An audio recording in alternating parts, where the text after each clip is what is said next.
අයිබෝන් කියලා සාදරයෙන් ආදරයෙන් පිළිගන්නවා BISL පොලිටිකල් YouTube නාලිකාවට. වීඩියෝ දෙකක් ගෙනල්ලා තිනවා බලන්න. ලෑස්ති වෙමු. channel එක subscribe කරන්න, bell icon click කරන්න, notification දාගන්න. වීඩියෝ වලදී like කරන්න, comment කරන්න, share කරන්න, WhatsApp කරන්න පුළුවන්. Facebook page එකකුත් තියෙනවා. මේ පැත්තේ නම පේනවා බලන්න. Mr. BISL Political page එක පැත්තේ ඇවිල්ලා follow එකක් දාලා message එකක් දාන්න පුළුවන්. check එකනවනේ ඕනම කෙනෙක්ට. අපි දෙන්න හදන්නේ වීඩියෝ දෙකෙන් පළවෙනි එක සජිත් මහත්තයා ගැන, දෙවෙනි එක නාමල් මහත්තයා ගැන පොඩි ලස්සන ක්ලිප් එකක් තියෙනවා. අපි බලමු පළවෙනි වීඩියෝ එක. යක්. සිරසේ වැඩසටහනකට ආපු සමග ජන බලවේගයේ නියෝජිතයාගෙන් සිරසේ මාධ්‍යවේදීන් මෙන්න මේ විදිහේ ප්‍රශ්නයක් අහනවා. ආර් ප්‍රේමදාස මහත්තයාගේ පුතා වීම ඇරෙන්න ගරු විපක්ෂ නායකතුමාට තියෙන ප්‍රබලම කාරණා තුනක් මට කියන්න මේ රටේ ජනාධිපති වෙන්න. සමග ජන බලවේගයේ නියෝජිතයාත් ඒකට මෙන්න මේ විදිහට පිළිතුරු දෙනවා. එතුමා ඔබතුමා යහන්නේ තුනක්ද? ඔව් තුනක් කියන එක නේ. එතුමා සංකේතීය දරුවන්ගේ අධ්‍යාපනයට මෙවැනි විපක්ෂ නායකයෙක් මේ එක එතුමාට හම්බ වෙච්ච පුංචි අමාත්‍යාංශකින් පුංචි ඒකත් තුනකට කඩපුවා අමාත්‍යාංශය. ඒක රටටම වැඩ කරා. පුරු පන්ති කාමර සංකල්ප එතුමා තමයි ගෙනාවේ. ඒ පිළිතුර අවසානයේදී සිරස මාධ්‍යවේදියෙක් කියනවා විපක්ෂ නායකකමට සුදුසුයිද කියලාවත් ජනතාව තීරණය කරන්න ඕනේ කියලා. තව දෙකක්.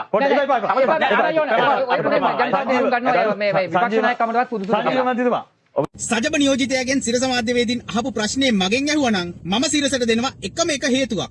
ඒ හේතුව තමයි සජිත් ප්‍රේමදාස ජනාධිපති වෙන්න තියෙන ලොකුම සුදුසුකම තමයි සිරස අකමැති පුද්ගලයෙක් වීම. සජිත් ප්‍රේමදාස යනු සිරස අකමැති පුද්ගලයෙක් වීම. මං හිතන විදිහට ඒක තමයි සජිත් ප්‍රේමදාසට ජනාධිපති වෙන්න තියෙන ලොකුම සුදුසුකම. ඇත්තම කියන්න ඕනේ සජිත් මහත්තයා ඇත්තම ගොඩක් වැඩ කරපු මිනිහෙක් ඈ. ඒම අහලා හරියන්නේ නැහැ. ආද සුදුසුකම් කියලා ජනාධිපති වෙන්න. සිරස ඉතින් මහර ගොන් ආතල් දෙන්නේ.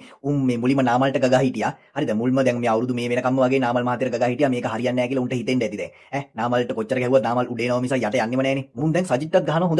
හරිද? කියන්න තියෙන මෙච්චරයි.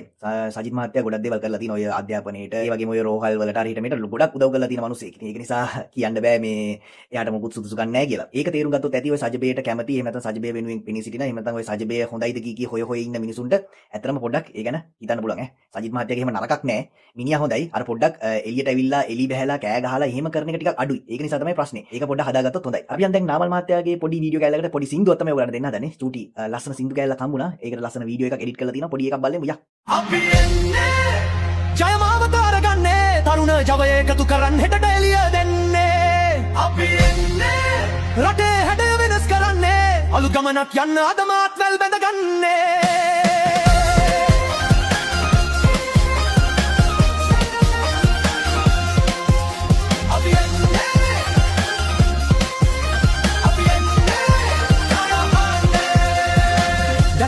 හදවතේ ගමනක් ඇත පෙරට දහදියෙන් අපි ගොඩනගනවා මේකයි අපේ රට.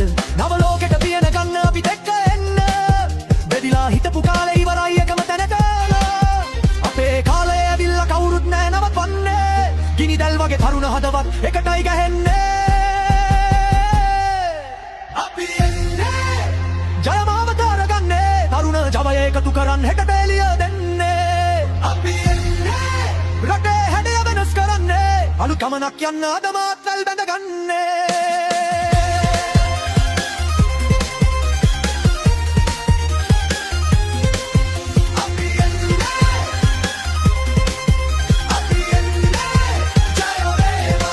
ඇත්තටම කියන්න ඕනේ නාමල් මහත්තයා සජිත් මහත්තයා මේ දවස්වල දැන් කරට කර යනවා ඇත්තටම. නාමල්ට 3 දෙනා ඉන්නේ. නාමල් එක්ක 3 දෙනා ඉන්නේ පාර්ලිමේන්තුවේ.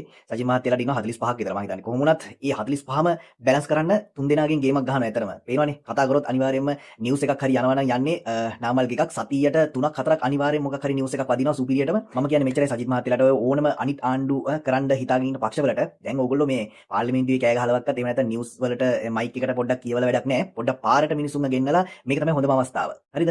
පොඩ්ඩක් ඒ වැඩ ටික පොඩ්ඩක් යොමු වෙන්න ඒවට. මිනිසුන්ට ගෙයින් ගෙට ගිහිලා කියන්න මෙන්න මෙහෙම සීන් එකක් දැන් තියෙන්නේ මෙහෙමයි වෙලා තියෙන්නේ දැන් කෙල වෙලා තියෙන්නේ කියලා. ඒ වගේ කරලා පාරට එන්න බලන්න පොඩ්ඩක් දැන් හොඳම වෙලාව මේක. JVP හිටියා නම් දැන්ටම පාරට බහැලා දැන් මාස 6කට 7කට කලින්ම බහැලා ඉවරයි. හැබැයි තාම කට්ටිය විපක්ෂයේ කණ්ඩායම් තාම එහෙම වෙලා නැහැ. ඕකටත් නාමල් මහත්තයා අත ගැහුවොත් මල කෙලියයි වෙන්නේ 2029 ඊට පස්සේ කෙලින්ම අපිට කියන්න තියෙන ජනාධිපති නාමල්ම කියලා තමයි. ඉතින් ඒක නොකරන්න ඒක නොකියන්න සජිතුත් දැන් ඇවිල්ලා පොඩ්ඩක් කෑ ගහලා දැඟලුවොත් එහෙම අපිට ඡන්දෙ දීලා ඇවිල්ලා වුණත් ගෙදර ටීවී එක දිහා බලන් ඉන්න වෙයි කවුද දින්නේ කියලා. හැබැයි ඕවටත් මූණ දෙන්නේ නැතුව නාමල් මත ගැහුවොත් අපිට ටෙලිවිෂන් එක බලන්න දෙයක් නැහැ, ඡන්දයක් බලන්න දෙයක් නැහැ. ඡන්දෙ දීලා එන්න තියෙන්නේ ඕක නාමල් දිනන්නේ කියලා තමයි කියන්න වෙන්නේ. ඒක නොවෙන්න, ඒක නොකියන්න පොඩ්ඩක් පාරට බහැලා දැන් මේ දවස් ටිකේ අනිවාර්යෙන් ගේම් එකක් දියත් කරන්න. ඒක තමයි කියන්න තියෙන්නේ. ඔය ආණ්ඩුව වෙනුවෙන් විපක්ෂය කියලා ඉන්න කණ්ඩායම් කිහිපයකට ඉන්නවනේ. දිලිත් ජයවීර මහත්තයාගේ පක්ෂේ තියෙනවා, සජිත් ඉන්නවා, රනිල් ඉන්නවා. ඒ වගේම චාමරගේ නිදහස් පක්ෂයේ තියෙනවා. ඉතින් මේ පක්ෂවලට කියන්න තියෙන අනිත් පක්ෂ නැති වැඩක් නැහැ. පොඩි ඒවා සෙට් වෙන්නේ නැහැ නේ කොහොම. ඒ නිසා ඒ හැමෝම දැන් ගේම් එක දියත් කරන්න කාලේ හරි. නැත්තම් නාමල් අත ගැව්වොත් කෙල වෙනවා. ඔක්කොටම නාමල් තනියම ඉදිරියට යයි ඊට පස්සේ. හරි. එහෙනම් අද දවසේ වැඩසටහන අවසන්. ඊළඟ දවසේ හමු වෙමු. අයබෝවන්.